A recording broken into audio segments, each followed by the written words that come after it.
Namaste students, once again welcome to online classes of Vivekananda PU College, Puttur. Last classes alli ನಾವು ಏನು ನೋಡ್ತಾ ಇದ್ವಿ? Typical configuration of a computer system, right? ಅದರಲ್ಲಿ ನೋಡ್ತಾ revise ಮಾಡ್ತಾ ನಾವು ಮದರ್ ಬೋರ್ಡ್ನ ಇಂಪಾರ್ಟೆಂಟ್ ಪಾರ್ಟ್ಸ್ ಬಗ್ಗೆ, ಕಾಂಪೊನೆಂಟ್ಸ್ ಆಫ್ ಮದರ್ ಬೋರ್ಡ್ ಅದರ ಬಗ್ಗೆ we discussed, right? That we have seen processor, BIOS, CMOS, input output devices, disk controllers, and about slots. Today we are going to see the remaining parts that will conclude your first chapter. Okay, what are the remaining parts? One is bus, another one is memory. Bus and memory. What is bus?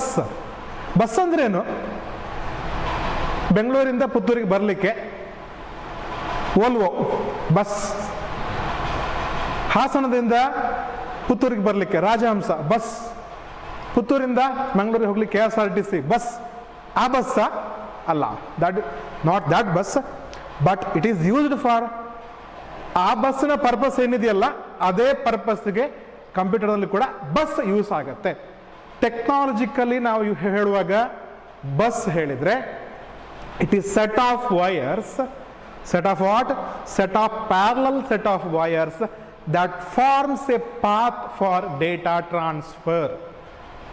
Set of wires that forms a path for data transfer. Bus ಯಾಕೆ use ಮಾಡ್ತೀವಿ? ಆಗಲೇ ಹೇಳಿದ್ದಲ್ಲ, bus we use to travel from one place to another. In computer to transfer data from one place to another place, ಒಂದು ಕಡೆಯಿಂದ ಡೇಟಾವನ್ನು ಮತ್ತೊಂದು ಕಡೆ ಕೊಂಡೋಗೋದಕ್ಕೆ ವಿ ಯೂಸ್ ಬಸ್. ಓಕೆ, ಅದೇನದು? Set of parallel set of wires. Wires ಅಷ್ಟೇ. ನೋಡಿ, ಕೀಬೋರ್ಡಲ್ಲಿ type ಮಾಡ್ತಿರಲ್ವಾ, type ಮಾಡಿದ್ದು ಸಿಸ್ಟಮ್ಗೆ ಬರುತ್ತೆ. ಎಲ್ಲಿಂದ ಬರುತ್ತೆ? ಆ ವಯರಲ್ಲಿ ಬರ್ತದೆ. ಕರೆಕ್ಟ್, ವಯರಲ್ಲಿ ಅದು ಬರ್ತದೆ. ಆ ವಯರಿಗೆ ನಾವೇನು ಹೇಳ್ತೇವೆ? ಬಸ್ ಅಂತ ಹೇಳ್ತೇವೆ.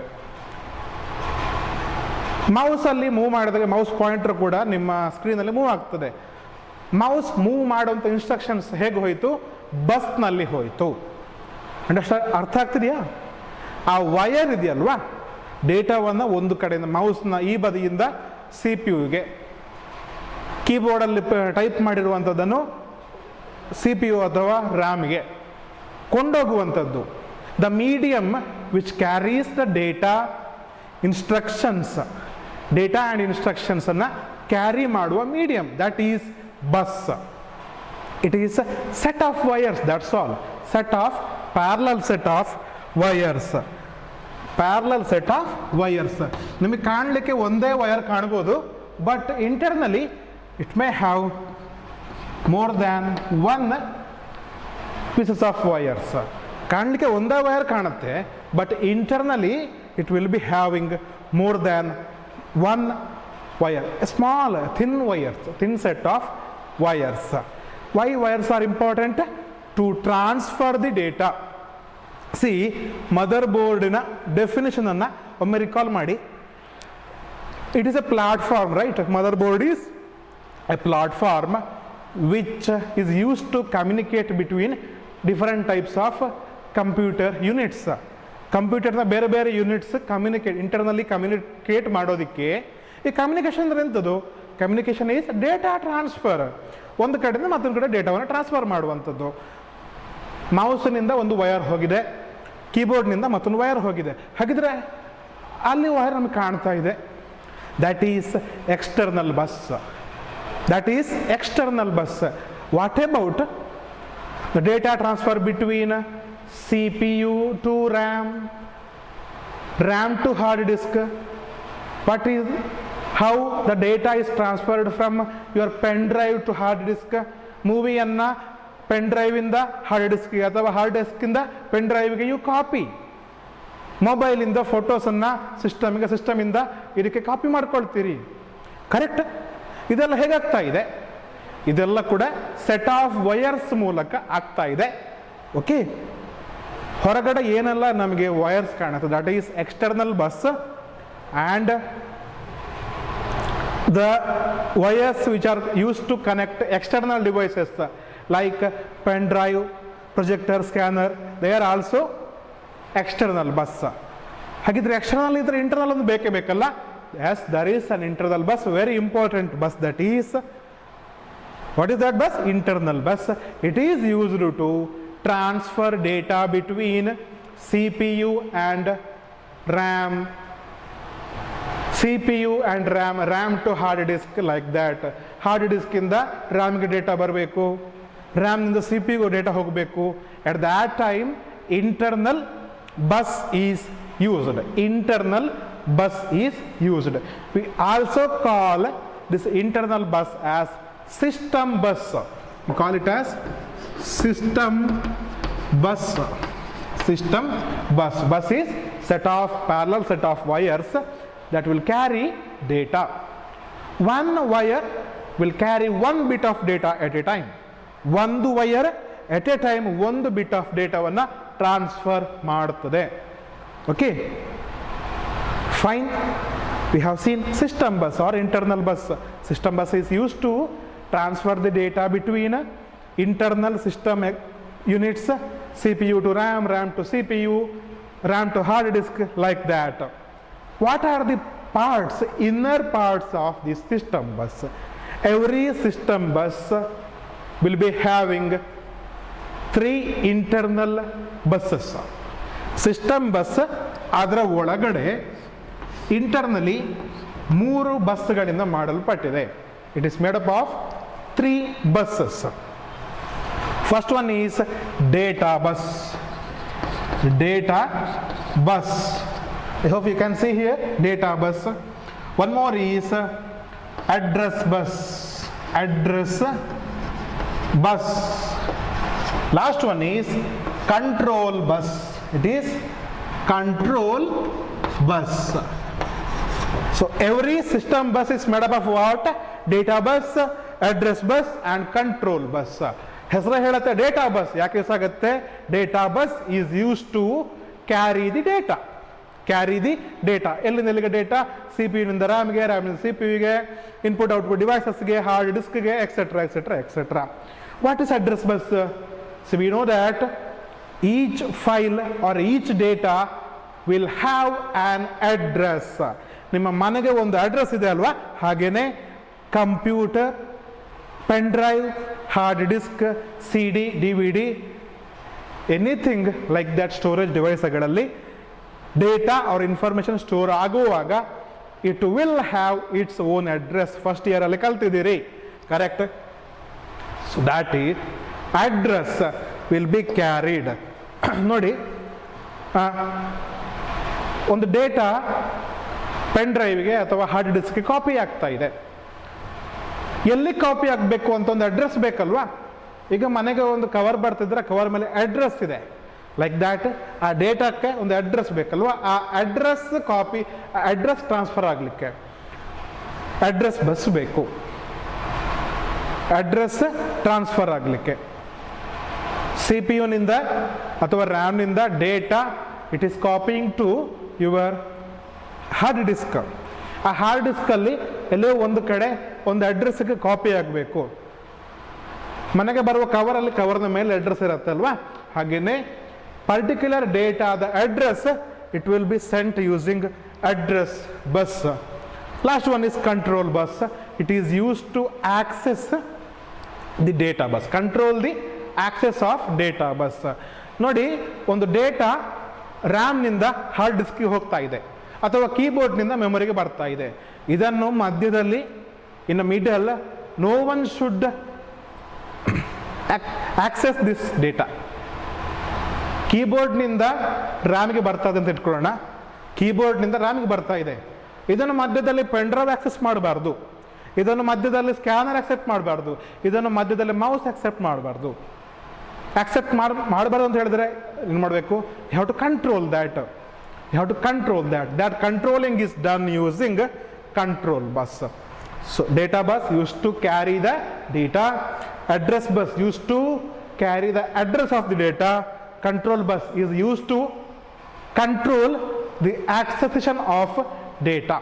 ಯಾರು ಆ ಡೇಟಾವನ್ನು ಯೂಸ್ ಮಾಡಬಹುದು ಅನ್ನೋದನ್ನ ಕಂಟ್ರೋಲ್ ಬಸ್ ಕಂಟ್ರೋಲ್ ಮಾಡುತ್ತೆ.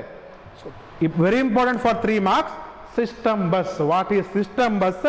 Explain it's components. Very important for 3 marks. Okay, that is about bus. That is about bus. Next important concept is memory. Next important concept is memory. Okay, what is memory? Memory is used to store the data or information. Data or information ಅನ್ನು store ಮಾಡಲಿಕ್ಕೆ use memory, right? A computer memory refers to a space where we store the data. Electronic storage where we store the data. Already we know that we can store the data in 2 ways. In a computer, ಒಂದು ಕಂಪ್ಯೂಟರ್ನಲ್ಲಿ ಡೇಟಾವನ್ನು 2 ಟೈಪಲ್ಲಿ we can store data ಮತ್ತು instructions ಅನ್ನು. ಹೇಗೆಲ್ಲ ಹೇಳಿ? one is temporary manner, one more is permanent manner. We can store the data and information in 2 ways. One is temporary, one more is permanent. What is the meaning of this temporary and permanent? Temporary means the CPU stores the recently required data and information until the power supply is on. Power supply on ಆಗಿರುವವರೆಗೆ ಮಾತ್ರ CPU ಏನು ಮಾಡುತ್ತೆ? ಅದರ ಮೆಮೊರಿಯಲ್ಲಿ ಅದಕ್ಕೆ ಬೇಕಾದ data ಮತ್ತು ಇನ್ಸ್ಟ್ರಕ್ಷನ್ಸನ್ನು store ಮಾಡ್ಕೊಳ್ಳುತ್ತೆ. ಯಾವಾಗ ಸ್ವಿಚ್ ಆಫ್ ಆಗುತ್ತೋ, when the power supply is switched off, that data and information or instruction will vanish. What about permanent? Permanent means after switching off of the computer also, that data or information will remain until we delete it. ನಾವು delete ಮಾಡುವವರೆಗೆ ಆ data ಅಲ್ಲೇ ಇರುತ್ತೆ. We store photos, videos, music, right, documents. ಅದು ನಾವು delete ಮಾಡೋವರೆಗೆ ಅಲ್ಲೇ ಇರುತ್ತೋ ಇಲ್ವೋ? Hard disk, local disk, CDE store ಮಾಡ್ತೀರಿ, ಅದು ಅಲ್ಲೇ ಇರುತ್ತೆ ಇಲ್ವೋ? ಪೆನ್ ಡ್ರೈವ್ ಸ್ಟೋರ್ ಮಾಡ್ತಾರೆ, ಅಲ್ಲೇ ಇರುತ್ತೆ ಇಲ್ವೋ? ಇರುತ್ತೆ, correct. That is permanent storage. Okay, internally the CPU stores for temporary basis. It stores instructions and data for temporary basis. ಈ ಟೆಂಪರರಿ ಸ್ಟೋರ್ ಮಾಡಬೇಕಿದ್ರೆ it can store in 3 different types of memory spaces. 3 ಬೇರೆ ಬೇರೆ ರೀತಿಯ memory units ಅಲ್ಲಿ it can store the data temporarily. One is inside registers, CPU registers. One is inside cache memory, and one more inside primary memory. CPU stores its required data temporarily in internal memory. Internal memory ಅಲ್ಲಿ main ಆಗಿ 3 types ಬರುತ್ತೆ. One is register, another one is cache memory, third one is primary memory. What is register? It is a temporary storage space and very small storage space where the CPU stores the required data and instructions. Urgent ಆಗಿ ಯಾವುದು ಬೇಕು, ಈಗ process ಮಾಡಲಿಕ್ಕೆ ಯಾವುದು ಬೇಕು ಅದನ್ನು ಮಾತ್ರ. ನಾನು ಮೊನ್ನೆ ಹೇಳಿದ್ದೆ 5 + 3 + 2 + 4 ಅಂತ ಒಂದು ಪ್ರಾಬ್ಲಮ್ ಇದೆ ಅಂತಾದರೆ ಅದನ್ನು ಅದು ಎಕ್ಸಿಕ್ಯೂಟ್ ಮಾಡುವಾಗ ಅದೇನು ಮಾಡುತ್ತೆ? ರಿಜಿಸ್ಟರ್ಗೆ 5 ಮತ್ತು 3 ಅನ್ನು ಮಾತ್ರ ತರ್ತದೆ. 5 + 3 ರಿಜಿಸ್ಟರ್ಗೆ ಬಂತು. ಎಲ್ಲಿಗೆ ಬಂತು? ರಿಜಿಸ್ಟರ್ಗೆ ಬಂತು. ಇಲ್ಲಿ ರ್ಯಾಮಲ್ಲಿ ಉಂಟಿದೀಗ, ಇಟ್ ಈಸ್ ಇನ್ ರ್ಯಾಮಿಂದ ರಿಜಿಸ್ಟರ್ಗೆ ಬಂತು ಅಂತ ಹೇಳ್ಕೊಳ್ಳೋಣ. 5 + 3 ಎಷ್ಟಾಯಿತು? ಆನ್ಸರ್ 8 ಆಯಿತು. ಈ 5 + 3 ಇಸ್ ಇಟ್ ನೀಡೆಡ್? ನೆಕ್ಸ್ಟ್ಗೆ ಬೇಕಾ? ಬೇಡ, ಅದನ್ನು ಡಿಲೀಟ್ ಮಾಡುತ್ತೆ. 8ಅನ್ನು ಮಾತ್ರ ರಿಜಿಸ್ಟರಲ್ಲಿ ಇಟ್ಕೊಳ್ಳುತ್ತೆ. 8ಕ್ಕೆ ಯಾವ್ದು ಆ್ಯಡ್ ಆಗಬೇಕೀಗ? 2 ಆ್ಯಡ್ ಆಗಬೇಕು. We have to add 2 to 8. So ಈ 2ಅನ್ನು ಅದು ರಿಜಿಸ್ಟರ್ಗೆ ತರುತ್ತೆ. 8 + 2 ಎಷ್ಟಾಯಿತು? 10 ಆಯಿತು. It is 10. ಓಕೆ, ಇವಾಗ ಈ 8 ಮತ್ತು 2 ಅಗತ್ಯ ಇದೆಯಾ? Do we need 8 and 2? Okay, it will erase that 8 and 2 and it will bring this 4. ಈ 4 ಅನ್ನು ರಿಜಿಸ್ಟರ್ಗೆ ತರುತ್ತೆ. 10 plus 4, it is 14 is the answer. That answer will be sent to RAM. From the register, it will be sent to RAM, and RAM will display it on the screen or projector, anything, any display devices. So RAM ನಿಂದ ಅದು ರಿಜಿಸ್ಟರ್ಗೆ ತರುತ್ತೆ. ರಿಜಿಸ್ಟರ್ನಲ್ಲಿ ಆ ಹೊತ್ತಿಗೆ ಮಾತ್ರ, ಆ process ಆಗುವವರೆಗೆ ಮಾತ್ರ ಅದು ಬೇಕಾದದ್ದು. ಸೊ ಆ ಪ್ರೊಸೆಸ್, ಆ ಕ್ಯಾಲ್ಕುಲೇಷನ್ ಮುಗೀತು, that data will be erased from that. ಆ ಟೈಮಿಗೆ ಯೂಸ್ ಮಾಡಲಿಕ್ಕೆ ರಿಜಿಸ್ಟರ್ನ ಸ್ಪೇಸನ್ನು CPU ಯೂಸ್ ಮಾಡಿಕೊಳ್ಳುತ್ತೆ. Compare to RAM and register is very very much faster than RAM. It is very very much fast speeder than RAM. Register is very very much faster. ಯಾಕೆಂತ ಹೇಳಿದರೆ ಅಲ್ಲಿ processing ಅಷ್ಟು ಸ್ಪೀಡಾಗಿರಬೇಕು. ನಾವು ಹೇಳ್ತೇವಲ್ಲ, processor runs very faster, it will calculate crores of instructions per second.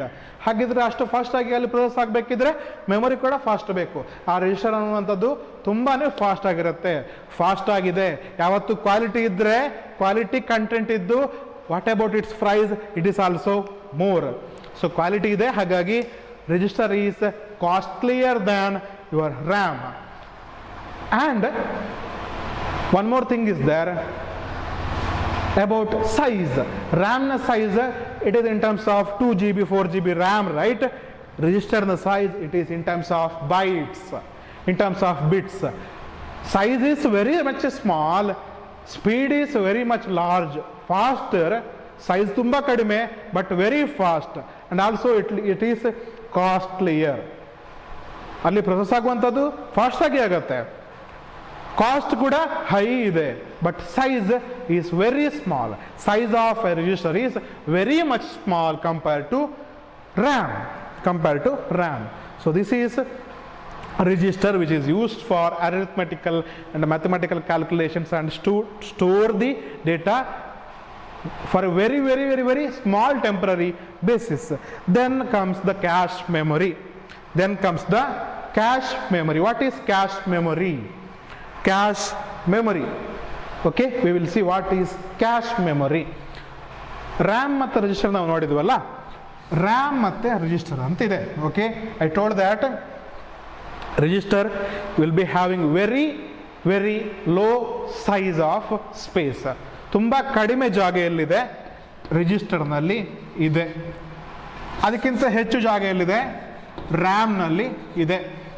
ರ್ಯಾಮ್ನಲ್ಲಿ ಹೆಚ್ಚು ಜಾಗ ಇದೆ, ರಿಜಿಸ್ಟರ್ನಲ್ಲಿ ತುಂಬಾ ಕಡಿಮೆ ಇದೆ. ಇದರ ಇಂಟರ್ಮೀಡಿಯೇಟ್ ಆಗಿ ಮತ್ತೊಂದು ಮೆಮೊರಿ ಬರ್ತದೆ, that is cache memory. Cache memory, see RAM ಇದ್ದು size it is in terms of GBs, ರಿಜಿಸ್ಟರ್ದು size it is in terms of bytes or bits. Cache ಇದ್ದು size it is in terms of KB or MB. 256 KB, 1 MB, 2 MB ಈ ಥರ ಇರುವಂಥದ್ದು. That is cache. RAM will be having more size, space. Cache ಇಲ್ಲಿ size ಅಂತ ಹೇಳಿದ್ರೆ ಗಾತ್ರ ಹೀಗಲ್ಲ, space. I want talking about space. Cache will be having less space but it is faster than RAM. Register will be having much smaller space but it is faster, slower, little bit faster, more faster, costly, less costly, very much less cost. What about speed? Slower, little bit slower, faster, like that it goes. Cache memory, RAM cache memory and register. ಈ cache memory ಯಾಕೆ use ಆಗುತ್ತೆ? See, ಒಂದು high graphics ಇರುವಂಥ ಒಂದು ವಿಡಿಯೋವನ್ನು ನೀವು first time play ಮಾಡ್ತೀರಾ. Play ಕೊಟ್ಟಾಗ it may take 4 to 5 seconds to open that file. ಇದನ್ನು ಟ್ರೈ ಮಾಡಿ ನೋಡಿ, 4 to 5 ಸೆಕೆಂಡನ್ನು ಅದು ತಗೊಳುತ್ತೆ. ಕ್ಲೋಸ್ ಮಾಡಿ, ಓಪನ್ ಆಯಿತು, ಪ್ಲೇ ಸ್ಟಾರ್ಟ್ ಆಯಿತು, immediately you close it and immediately you double click on that open. Open ಆದಮೇಲೆ ಫಸ್ಟ್ ಟೈಮ್ ಓಪನ್ ಆಗಲಿಕ್ಕೆ ಅದು 4 ರಿಂದ 5 ಸೆಕೆಂಡ್ ತಗೊಳ್ತದೆ. ಪ್ಲೇ ಸ್ಟಾರ್ಟ್ ಆಯಿತು, ಕೂಡಲೇ ಕ್ಲೋಸ್ ಮಾಡಿ ಅಗೇನ್ ಓಪನ್ ಮಾಡಿ. At that time it will not take that 4 to 5 seconds to open. ಆ 4 ರಿಂದ 5 ಸೆಕೆಂಡ್ ಫಸ್ಟ್ ಟೈಮ್ ಓಪನ್ ಆಗುವ ತಗೊಳ್ತಲ್ಲ, that time it will not take. Why because first time ಆ movie load ಆಗಬೇಕಿದ್ರೆ ಅದು hard ಡಿಸ್ಕಿಂದ ರ್ಯಾಮಿಗೆ ಬರಬೇಕು. First time ಹೇಳ್ತಾ ಇದ್ದೇನೆ, ಓಕೆ. ರ್ಯಾಮ್ನಿಂದ ಕ್ಯಾಶ್ಗೆ ಬರಬೇಕು, ಕ್ಯಾಶಿಂದ ರಿಜಿಸ್ಟರ್ಗೆ ಬಂದು CPU ನಲ್ಲಿ ಪ್ರೋಸೆಸ್ ಆಗಬೇಕು ಒಂದು ಮೂವಿ. ಫಸ್ಟ್ ಟೈಮ್ ಕ್ಲಿಕ್ ಮಾಡಿದ್ರಿ, ಹಾರ್ಡ್ ಡಿಸ್ಕಿಂದ ರ್ಯಾಮಿಗೆ ಬಂತು, ರ್ಯಾಮಿಂದ ಕ್ಯಾಶ್ಗೆ ಬಂತು, ಕ್ಯಾಶಿಂದ ರಿಜಿಸ್ಟರ್ಗೆ ಬಂದು ಪ್ಲೇ ಆಯಿತು, ನೀವು ಕ್ಲೋಸ್ ಮಾಡಿದ್ರಿ. You will close that. That time what happens is, ಆ ಮೂವಿಯ ಕೆಲವೊಂದು ಇಂಪಾರ್ಟೆಂಟ್ ಡೀಟೇಲ್ಸ್, ಆ ಮೂವಿ ಫೈಲ್ನ ಅಡ್ರೆಸ್, ಅದರ ಪ್ರಾಪರ್ಟೀಸ್ ಎಲ್ಲ ಟೆಂಪರರಿಯಾಗಿ ನಿಮ್ಮ ಕ್ಯಾಶ್ ಮೆಮೊರಿಯಲ್ಲಿ ಸ್ಟೋರ್ ಆಗಿರುತ್ತದೆ. ಮೂವಿ ಪ್ಲೇ ಆಗೋದು ಅಂದ್ರೆ ಏನು ಹೇಳಿ, ಹಾರ್ಡ್ ಡಿಸ್ಕಲ್ಲಿ ಆ ಮೂವಿಯ ಅಡ್ರೆಸ್ಗೆ ಹೋಗಿ ಅಲ್ಲಿಂದ ಫೈಲನ್ನು ಫೆಚ್ ಮಾಡಿ ತಂದು ಇಲ್ಲಿ ಕ್ಯಾಶಿಗೆ ತಂದು ಕ್ಯಾಶಿಂದ ರಿಜಿಸ್ಟ್ರೇಷನ್ ಪ್ಲೇ ಆಗುವಂಥದ್ದು. When you play for second time already ಆ ಫೈಲ್ನ ಅಡ್ರೆಸ್ ಬೇರೆ ಇನ್ಫಾರ್ಮೇಷನ್ ಎಲ್ಲ ಕ್ಯಾಶಲ್ಲಿ ಸ್ಟೋರ್ ಆಗಿದೆ. ಅವಾಗ ಏನಾಯಿತು, ಫಾಸ್ಟಾಗಿ ನಿಮ್ಮ ಫೈಲ್ ಓಪನ್ ಆಯಿತು. ಆಲ್ರೆಡಿ ಅಡ್ರೆಸ್ ವಾಪಸ್ ಎಲ್ಲರಿಗೂ ಹೋಗಿ ಫಚ್ ಮಾಡಬೇಕು ಅಂತಿಲ್ಲ, ಆಲ್ರೆಡಿ ಇಲ್ಲಿ ಕೆಲವು ಡೇಟಾ ಇರುವ ಕಾರಣ that time only it will open. That is because of cache memory. Cache memory is used to store the required data and instructions for the next use. Next use ಗೆ CPU ಏನು ಮಾಡ್ತದೆ, cash ಮೆಮೊರಿಯಲ್ಲಿ data ಮತ್ತು ಇನ್ಸ್ಟ್ರಕ್ಷನ್ಸನ್ನು ಒಮ್ಮೆಗೆ ಟೆಂಪ್ರರಿಯಾಗಿ store ಮಾಡಿಕೊಳ್ತದೆ. ನೋಡಿ, ಮನೆಯಲ್ಲಿ ಅಮ್ಮ ನಿಮ್ಮ ಹತ್ರ ವಾಟರ್ ಮೆಲನ್ ಜ್ಯೂಸ್ ಮಾಡಲಿಕ್ಕೆ ಹೇಳ್ತಾರೆ ಅಂತ ಇಟ್ಕೊಳ್ಳಿ. Your mother will tell you to make watermelon juice. Guest ಬಂದಿದ್ದಾರೆ, ಗೆಸ್ಟ್ ಬಂದಾಗ ಹೇಳ್ತಾರೆ. ದೊಡ್ಡ ವಾಟರ್ ಮೆಲನ್ ಇದೆ. I hope you can see this watermelon is there. ನೀವೇನು ಮಾಡ್ತೀರಿ, ನೈಫ್ ಮತ್ತು ಒಂದು ವೆಸಲ್ ಅಂತ ತಗೊಳ್ತೀರಿ, ಒಂದು ಚಾಪ್ ಬೋರ್ಡನ್ನು ತಗೊಳ್ತೀರಿ.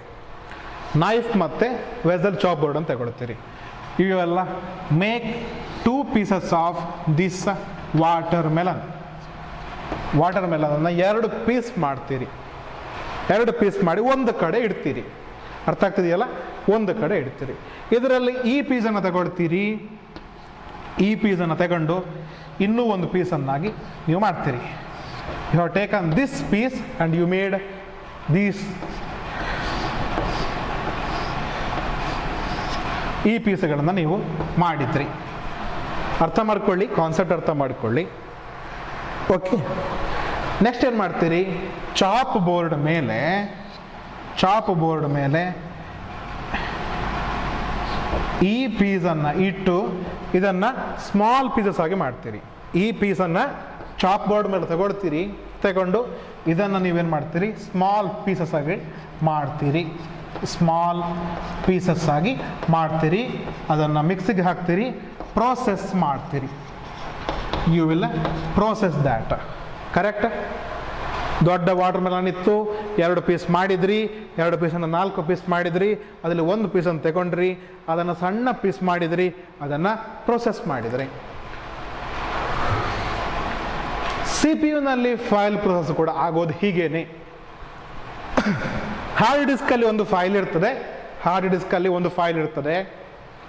ಅದರಲ್ಲಿ ಎಷ್ಟು ಪಾರ್ಟ್ ಬೇಕೋ ಅಷ್ಟು ಪಾರ್ಟ್ ಮಾತ್ರ ನೀವು ಓಪನ್ ಮಾಡಿದಾಗ, ಒಂದು ದೊಡ್ಡ 4 GB ಮೂವಿ ಇದ್ದರೆ ಅದರಲ್ಲಿ ಫಸ್ಟ್ ಒಂದು 10 ನಿಮಿಷ ಆಗುವಷ್ಟು ಮಾತ್ರ ಏನು ಮಾಡ್ತದೆ, ಪಾರ್ಟ್ ಮಾಡಿಕೊಳ್ತದೆ. ನಿಮ್ಮ ಕಂಪ್ಯೂಟರ್ ಪಾರ್ಟ್ ಮಾಡಿಕೊಂಡು it will load it into primary memory. What? Primary ಮೆಮೊರಿಗೆ ಅದನ್ನು ಲೋಡ್ ಮಾಡ್ಕೊಳ್ಳುತ್ತದೆ. ಓಕೆ, ಪ್ರೈಮರಿ ಮೆಮೊರಿಗೆ ಬಂತು. ಅಲ್ಲಿಂದ ಎಲ್ಲಿ ಬರ್ಬೇಕು ಹೇಳಿ, ಆರ್ಡರ್ ನೆನಪು ಮಾಡ್ಕೊಳ್ಳಿ, ಕ್ಯಾಶ್ ಮೆಮೊರಿಗೆ ಬರಬೇಕು. ಕ್ಯಾಶ್ ಮೆಮೊರಿಗೆ ಬರುವಾಗ ಹೇಗೆ ಮಾಡ್ತಿರೋದು, ಈ ಪೀಸ್ ಇದೆಯಲ್ಲ, ಈ ಪೀಸಲ್ಲಿ ಮತ್ತೂ ಒಂದು ಪೀಸ್ಗಳನ್ನು ಮಾಡಿಕೊಡ್ತದೆ. 4 GB ಫೈಲ್ ಇದ್ದದ್ದು 2 GB ಬಂತು, ಅಲ್ಲಿಂದ ಸಣ್ಣ ಪೀಸ್ ಮಾಡಿಕೊಡ್ತಿರೋದು, ಸಣ್ಣ ಪೀಸ್ ಮಾಡಿ it will come into around 100 MB ಅಂತ ಇಟ್ಕೊಳ್ಳುವ, 100 MB ಫೈಲ್ ಆಗಿ ಮಾಡಿಕೊಡ್ತದೆ. ಓಕೆ, ಕ್ಯಾಶ್ಗೆ ಬಂತು, ಕ್ಯಾಶ್ಗೆ ಬಂತು. ಕ್ಯಾಶಲ್ಲಿ 2 ಕ್ಯಾಶ್ ಇದೆ, ಒಂದು L1 ಕ್ಯಾಶ್ ಮತ್ತೊಂದು L2 ಕ್ಯಾಶ್ ಅಂತ. ಆಗ ಹೇಳಲಿಕ್ಕೆ ಮರ್ತೋಯ್ತು, ಇವಾಗ ಹೇಳ್ತಾ ಇದ್ದೀನಿ. ಕ್ಯಾಶಲ್ಲಿ 2 type cash, one is L1 cash, one more is L2 cash. L2 ಕ್ಯಾಶ್ಗೆ ಬಂತು. L2 ಕ್ಯಾಶ್ನಲ್ಲಿ ಬಂದಂಥ ಒಂದು ಪೀಸನ್ನು ತಗೊಂಡ್ರಿ, ಅದನ್ನು ಸಣ್ಣ ಸಣ್ಣ ಪೀಸ್ ಮಾಡಿದ್ರಿ. That is in L2 cash, sorry L1 cash. L2 ಕ್ಯಾಶಿಂದ L1 ಕ್ಯಾಶಿಗೆ ಬಂದ್ರಿ, ಅಲ್ಲಿ ಸಣ್ಣ ಸಣ್ಣ ಪೀಸ್ ಮಾಡಿದ್ರಿ. ಆ ಸಣ್ಣ ಸಣ್ಣ ಪೀಸನ್ನು ನೀವು ಮಿಕ್ಸಿಯಲ್ಲಿ ಹಾಕಿ ಅದನ್ನು ಪ್ರೊಸೆಸ್ ಮಾಡಿದ್ರಿ. ಕರೆಕ್ಟ್? ದೊಡ್ಡ ಡೇಟಾ ಇದೆ, ಅದನ್ನು ಪೀಸ್ ಮಾಡ್ತಾ ರ್ಯಾಮಿಗೆ ತರಬೇಕು, ರ್ಯಾಮಿಂದ L2 ಕ್ಯಾಶಿಗೆ ತರಬೇಕು, L2 ಕ್ಯಾಶಿಂದ L1 ಕ್ಯಾಶಿಗೆ ತರಬೇಕು, L1 ಕ್ಯಾಶಿಂದ ರಿಜಿಸ್ಟರ್ಗೆ ತಂದು ನಂತರ ಪ್ರೊಸೆಸ್ ಮಾಡಬೇಕು. So this is the process takes place with your hard disc, RAM, cache, L1 cache, like that. L1 cache and L2 cache, these are the two temporary high speed memories which will reside or it will be fixed with your processor. L1 cache normal agi CPU ಒಳಗಡೆ ಇರ್ತದೆ, L2 cache will be at outside of CPU. L1 cache is faster, it will be having less size than L2 cache. L2 cache ಒಂದು 3 to 4 MB ಇರ್ತದೆ. L1 cache will come in 256 KB to 1 MB. ಇದು very ಆಗ್ತದೆ, it will be varied, but there is a size difference. ಇದು 10 MB ಇದ್ರೆ ಇದು 5 MB ಇರ್ಬೋದು L1 cache. Register, it is in terms of bytes. ಇದು 4 MB ಇದ್ರೆ ಇದು 1 MB, ಇದು 1 MB ಇದ್ರೆ ಇದು in terms of bytes. That is the size difference. What about speed? It is very much faster. ಇದು ಸ್ವಲ್ಪ ಕಡಿಮೆ ಫಾಸ್ಟರ್, ಇದು ಇನ್ನೂ ಕಡಿಮೆ faster. L1, L2 cache. So cache memory is used to store the immediate data and instructions. Immediate ನೆಕ್ಸ್ಟ್ಗೆ use ಆಗುವಂತಹ data ಮತ್ತು ಇನ್ಸ್ಟ್ರಕ್ಷನ್ಸನ್ನು ಸ್ಟೋರ್ ಮಾಡಲಿಕ್ಕೆ L1, L2 ಕ್ಯಾಶ್ಗಳನ್ನು ಯೂಸ್ ಮಾಡ್ತಾರೆ. It is high speed memory that is available inside CPU to speed up the ಪ್ರೊಸೆಸಿಂಗನ್ನು speed ಮಾಡಲಿಕ್ಕೆ we use L1 and L2 cache memories. Then we have primary memory that is RAM and ROM. RAM ಮತ್ತು ROM, random access memory ಮತ್ತು read only memory. RAM is used to store the data temporarily, instructions also temporarily to store. ತಾತ್ಕಾಲಿಕವಾಗಿ data ಮತ್ತು ಇನ್ಸ್ಟ್ರಕ್ಷನ್ಸನ್ನು store ಮಾಡಲಿಕ್ಕೆ we use RAM. ಅದು data ಮತ್ತು instructions ಮಾತ್ರ ಅಲ್ಲ, ಆಪರೇಟಿಂಗ್ ಸಿಸ್ಟಮನ್ನು ಸ್ಟೋರ್ ಮಾಡಲಿಕ್ಕೆ ಕೂಡ V use RAM. Last class we discussed that when we switch on the computer, BIOS will invoke the bootstrap loader to load operating system files into RAM. Hard ಡಿಸ್ಕಲ್ಲಿ operating system files store ಆಗಿರ್ತದಲ್ವ, ಅದನ್ನು bootstrap loader ಏನು ಮಾಡ್ತದೆ, ರ್ಯಾಮಿಗೆ ತಂದು ಬಿಸಾಡ್ತದೆ. RAM ಅದನ್ನು catch ಹಿಡಿತದೆ, ಆಪರೇಟಿಂಗ್ ಸಿಸ್ಟಮ್ ಫೈಲ್ಸ್ ಲೋಡ್ ಆಗ್ತದೆ. ಲೋಡ್ ಆಗಿ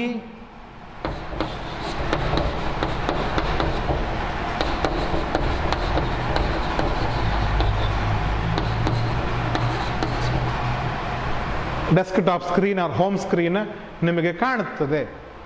at that time operating systems files are store temporarily in the RAM. You watch a movie, that time also ಮೂವಿಯ ಒಂದು ಪಾರ್ಟ್ ಹಾರ್ಡ್ ಡಿಸ್ಕಿಂದ ರ್ಯಾಮಿಗೆ ಬರ್ತದೆ, ರ್ಯಾಮಿಗೆ ಬಂದು ಅಲ್ಲಿ ಸ್ಟೋರ್ ಆಗ್ತದೆ. ಇವಾಗ ನೋಡಿದ್ವಿ ನಾವು. ಸೊ ಟೆಂಪರರಿಯಾಗಿ ಸ್ಟೋರ್ ಮಾಡಲಿಕ್ಕೆ we use RAM. When the power is switched off, ರ್ಯಾಮಲ್ಲಿರುವಂಥದ್ದು ಏನಾಗ್ತದೆ, ಅದು ಡಿಲೀಟ್ ಆಗ್ತದೆ. What is ROM? ROM is read only memory. Read only memory. BIOS ನಾವು ನೋಡಿದ್ದು, BIOS basic input output system. It invokes bootstrap loader, right? How it invokes? It is also having some small set of softwares. BIOS ಅಲ್ಲಿ ಕೂಡ small set of softwares ಇದೆ. ಆ software ನಿಮ್ಮ operating ಸಿಸ್ಟಮನ್ನು load ಮಾಡ್ತದೆ. Okay, ಆ software run ಆಗಬೇಕಿದ್ರಲ್ಲಿ memory ಬೇಕಲ್ಲ, that is read only memory. Flash memory also we call that read only memory or flash memory that is present inside your BIOS. Okay, RAM, random access memory. First year kaltidiri, there are different types of RAMs. First one is DRAM, dynamic RAM. DRAM or dynamic RAM. RAM anta helidre it is used to store the data temporarily. How it stores? See, it will be having rows and columns. ನಿಮ್ಮ RAM ಅಲ್ಲಿ rows ಮತ್ತು columns ಇರ್ತದೆ. RAM will be having rows and columns. ಈ rows ಅಲ್ಲಿ transistor ಮತ್ತು capacitor ಇರ್ತದೆ. Transistor and capacitor. Capacitor is use to store the charge or data. ಒಂದು ಬಿಟ್ಟನ್ನು ಸ್ಟೋರ್ ಮಾಡಲಿಕ್ಕೆ ವಿ ಯೂಸ್ ಕೆಪಾಸಿಟರ್ಸ್. ಒಂದು ಸೆಲ್, ಒಂದು ಮೆಮೊರಿ ಸೆಲ್. ಈ intersection of one row and one column it is called as cell.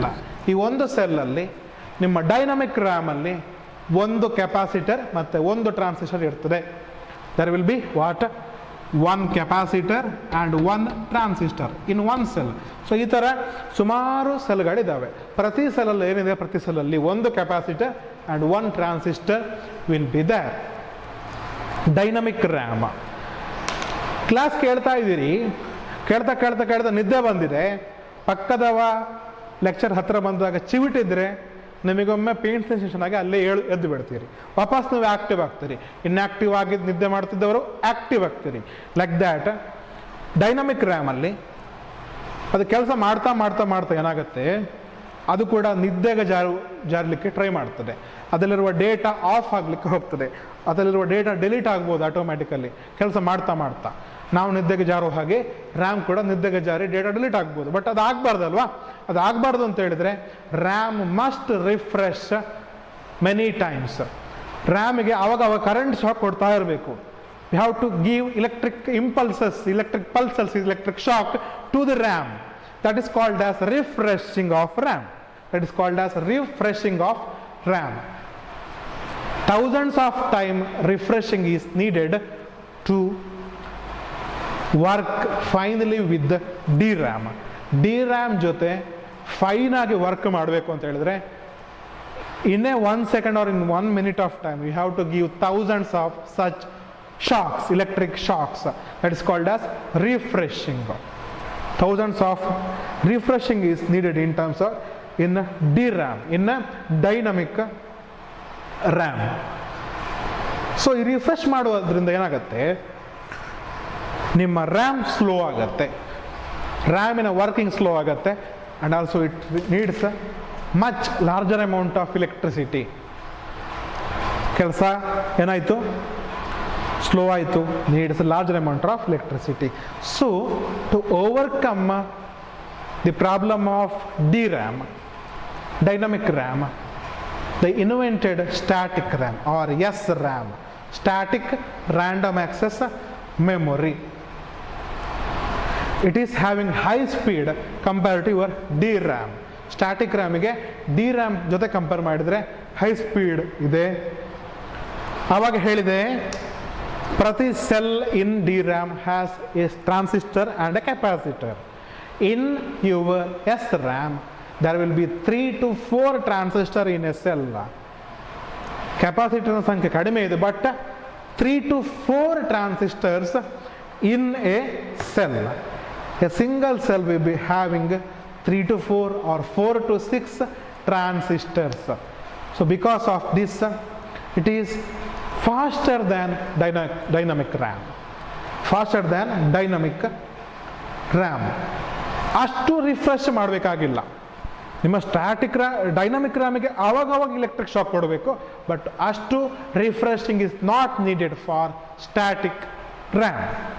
Okay, it will be faster than dynamic RAM. Then one more we have S D RAM, S RAM ಆಯಿತು, static RAM, S D RAM. D RAM ನೋಡಿದೆವು, S RAM ನೋಡಿದೆವು, S D RAM. Static, not static, synchronous dynamic random access memory. S D RAM, S D RAM, synchronous dynamic random access memory. It is special type of DRAM that is synchronized with CPU clock. CPU clock ಜೊತೆ ಈ RAM ಕೂಡ sync ಆಗಿದೆ. So ಹಾಗಾಗಿ it reduces the processing time. CPU ಜೊತೆನೇ work ಮಾಡುತ್ತೆ, ಜೊತೆನೇ work ಮಾಡುವ ಕಾರಣ ನೆಕ್ಸ್ಟ್ ಇನ್ಸ್ಟ್ರಕ್ಷನ್ ಏನು ಬೇಕು ಅಂತ ಈ ಎಸ್ ಡಿ ರ್ಯಾಮಿಗೆ ಗೊತ್ತಿರತ್ತೆ. So it is faster, it works faster and it processes the task faster. One more is DDR SDRAM. DDR means double data rate synchronous dynamic RAM. Double data rate. What is the meaning of double data rate? ಮಾಮೂಲಿ ರ್ಯಾಮ್ಗಿಂತ, ಮಾಮೂಲಿ D ರ್ಯಾಮ್ಗಿಂತ double data rate, 2 ಪಟ್ಟು ಹೆಚ್ಚು ಸ್ಪೀಡಲ್ಲಿ work ಮಾಡ್ತದೆ. 2 times faster than normal S D RAM. This D D R. ಈ D D R ಅಲ್ಲಿ ಕೂಡ ಇವಾಗ ಡಿ ಡಿ ಆರ್ 1, 2, 3 ಈ ಥರ ಟೈಪ್ಸ್ ಬಂದಿದ್ದಾವೆ. D D R means double data rate RAM.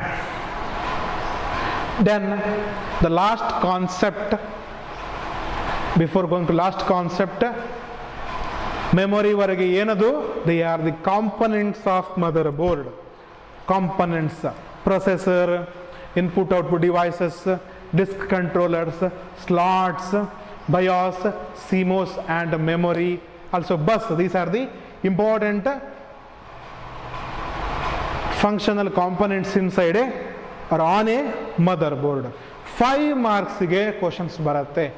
Discuss any 5 of the important parts of A mother board ಅಂತ ಒಂದು question definitely ಬರ್ತದೆ, 5 ಮಾರ್ಕ್ಸ್ಗೆ ಬರುವಂಥದ್ದು. So read and understand those concepts very well. The concept which I am going to discuss now is important for 2 or 3 marks. This is the last concept of your first chapter. It will come for 2 or 3 marks. Power supply to a computer system. Power supply to a computer system. Power supply. Power supply. You know that to work with a computer we need electricity. We need electricity. Without electricity, electric current, it will work or not? The computer will not work. Current, electric current ಬೇಕೇ ಬೇಕು. ಮನೆಯಲ್ಲಿ bulb on ಆಗಲಿಕ್ಕೆ, washing machine run ಆಗಲಿಕ್ಕೆ, mobile charge ಆಗಲಿಕ್ಕೆ electric current ಹೇಗೆ ಬೇಕೋ ಅದೇ ಥರ ಲ್ಯಾಪ್ಟಾಪ್, ಡೆಸ್ಕ್ಟಾಪ್ ರನ್ ಆಗಬೇಕಾದ್ರೆ ಎಲೆಕ್ಟ್ರಿಕ್ ಕರೆಂಟ್ ಬೇಕೇ ಬೇಕು. ಆಫೀಸ್ಗಳಲ್ಲಿ, ಲ್ಯಾಬ್ಗಳಲ್ಲಿ, ಹಾಸ್ಪಿಟಲ್ಗಳಲ್ಲಿ ರನ್ ಆಗುವಂಥ ಕಂಪ್ಯೂಟರ್ ಎಲೆಕ್ಟ್ರಿಕ್ ಸಪ್ಲೈ ಆಫ್ ಆದರೆ ಏನಾಗುತ್ತೆ? ಸಿಸ್ಟಮ್ ಆಫ್ ಆಗುತ್ತೆ, ಆ ಸಿಸ್ಟಮ್ ಫೇಲ್ಯೂರ್ ಆಗುತ್ತೆ.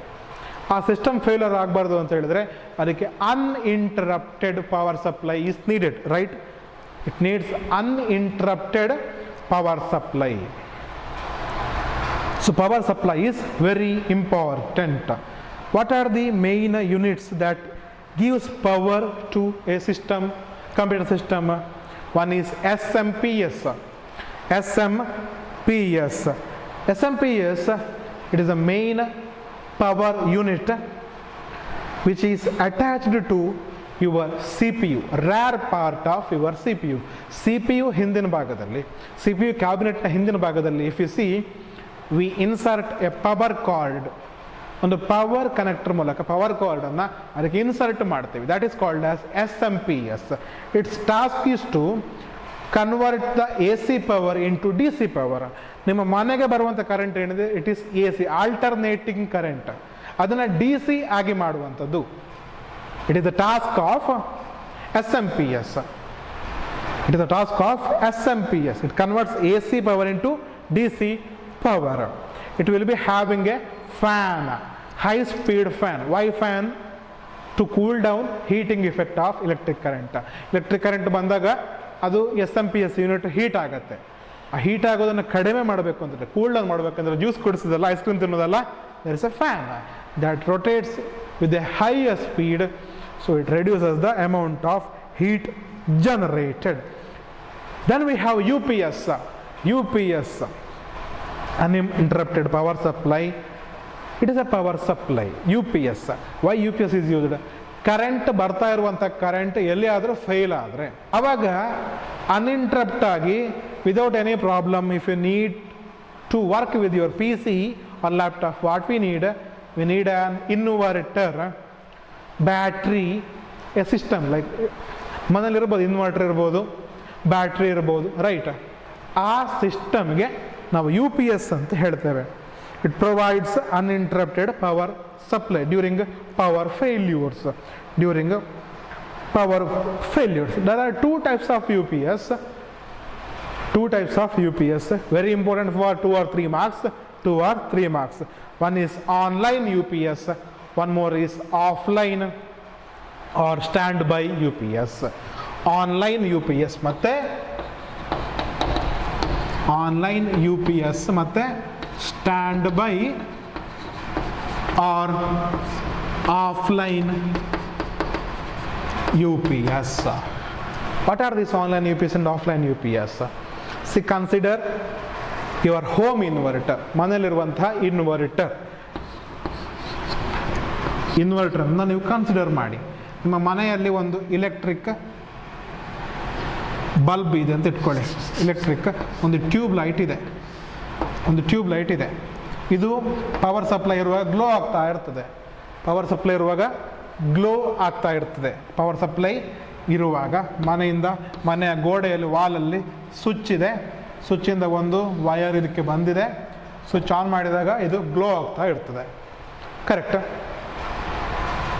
ಇಲ್ಲಿಂದ ಇನ್ನೊಂದು ಕನೆಕ್ಷನ್ ನಿಮ್ಮ ಬ್ಯಾಟ್ರಿಗೆ ಕೂಡ ಇದೆ ಅಂತ ಇಟ್ಕೊಳ್ಳಿ. ಪವರ್ ಹೋಯಿತು. ಇವಾಗ ನೀವು ಇನ್ವರ್ಟರನ್ನು ಆನ್ ಮಾಡಿದರೆ ಏನಾಗುತ್ತೆ? ಬ್ಯಾಟ್ರಿಯನ್ನು ಆನ್ ಮಾಡಿದರೆ ಏನಾಗುತ್ತೆ? ಈ ಟ್ಯೂಬ್ ಲೈಟ್ ಉರಿಯುತ್ತೆ. You need to manually turn on this inverter, right? ಒಂದು ವಯರ್ ಇಲ್ಲಿಂದ ಇದಕ್ಕೆ ಬಂದಿದೆ. Through that it will turn on which one tube light, that is your stand by UPS. It requires some time. Current ಹೋದಾಗ ನಿಮ್ಮ tube light ವಾಪಸ್ on ಆಗಬೇಕಿದ್ರೆ ಈ inverter on ಆಗಬೇಕು. 1 second of time it may require. 1 second of time it may require for inverter to switch on. ಕೆಲವೊಂದು automatic on ಇರುತ್ತೆ, on ಆಗ್ಲಿಕ್ಕೆ ಕೂಡ 1 second ಬೇಕಾಗ್ತದೆ. ನಿಮ್ಮ ಮನೇಲಿ ಇನ್ವರ್ಟರ್ ಇದ್ರೂ ಕೂಡ TV ನೋಡ್ತಾ ಇದ್ದೀರಿ, ಪವರ್ ಹೋಯಿತು. ಕೆಲವು ಸಲ ಇನ್ವರ್ಟರ್ ಆನ್ ಆಗುವಲ್ಲಿವರೆಗೆ ನಿಮ್ಮ TV ಕೂಡ ಆಫ್ ಆಗ್ತದೆ. ಇನ್ವರ್ಟರ್ ಆನ್ ಆಗಲಿಕ್ಕೆ 1 or 2 second ಟೈಮ್ ತಗೊಳ್ಳುತ್ತದೆ. It takes 2 or 3 seconds of time to switch on this inverter. This is standby or offline UPS. It takes some time to re-on or re-switch on this electric device. That is standby. Consider one more. There is a UPS. ಮನೆಯ ಗೋಡೆಯಿಂದ power supply direct ಆಗಿ UPSಗೆ ಬರ್ತಾ ಇದೆ, ಇನ್ವರ್ಟರ್ಗೆ ಬರ್ತಾ ಇದೆ. ಅಲ್ಲಿ power store ಆಗ್ತದೆ ಬ್ಯಾಟ್ರಿಯಲ್ಲಿ store ಆಗ್ತದೆ. Current ಇರಲಿ ಇಲ್ಲಿಂದ ಪವರ್ ಬರ್ತದೆ. ಇಲೆಕ್ಟ್ರಾನಿಕ್ ಅಪ್ಲಯನ್ಸಸ್ಗೆ ಬರ್ತದೆ. ಮನೆಯ ವಾಲ್ನಿಂದ it is coming to inverter battery, ಅಲ್ಲಿಂದ ಹೋಗ್ತಾ ಇದೆ. ಆವಾಗ ಹೇಗಿತ್ತು? Connection directly to electric appliances and one more connection to inverter. We need a manual switch on off inverter in that case, or automatically ಆದರೂ ಕೂಡ 1 or 2 second delay ಇರ್ತಾ ಇತ್ತು.